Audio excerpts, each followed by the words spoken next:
একটা এই বেড়া এই অনেক পাকাপাকি করছস। একদল 7 গোল খায়, আরেক দল 7 মিনিটে 3 গোল দেয়, 7 মিনিটে কামব্যাক দেয়। এটাই বেড়াইজা আর আর্জেন্টিনার মধ্যে পার্থক্য।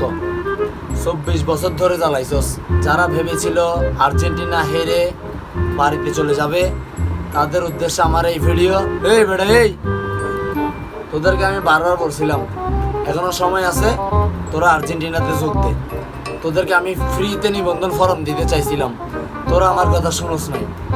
তোরা তারপর আর্জেন্টিনাতে যোগ দিস নাই। 2002 সালের পর থেকে তোরা আর শিরোপা দেখাস নাই।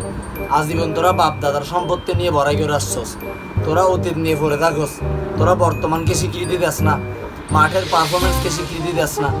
তোদের স্টার প্লেয়ার থাকা সত্ত্বেও তোদেরকে নরওয়ের হালান্ড ঘরে পাঠিয়ে দিছে। তারপর তোরা আসছস আবার মিশরের পক্ষ নিয়ে আর্জেন্টিনাকে ট্রল করার জন্য। এই বেড়ে এই, ইতিহাস করে দিলাম তোদেরকে। ইতিহাসের পাতায় স্বর্ণাক্ষরে লেখা থাকবে লাস্ট 90 মিনিটের মাথায় কিভাবে একটা দল কামব্যাক দিতে পারে।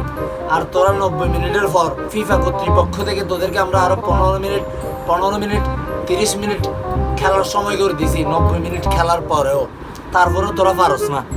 আর আমরা দেখ, আমরা 7 মিনিটে 3 গোল দিয়ে কামব্যাক করছি। তোদেরকে আর কি বলতাম ভাই। এবার তোরা আমরা বলবি আমরা ফিফাকে কিনে ফেলছি, ফিফা আমাদেরকে সহযোগিতা করছে।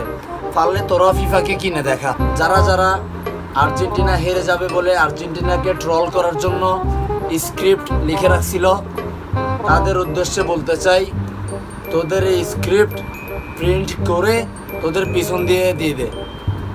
বেশি কিছু বললাম না। আসসালামু আলাইকুম।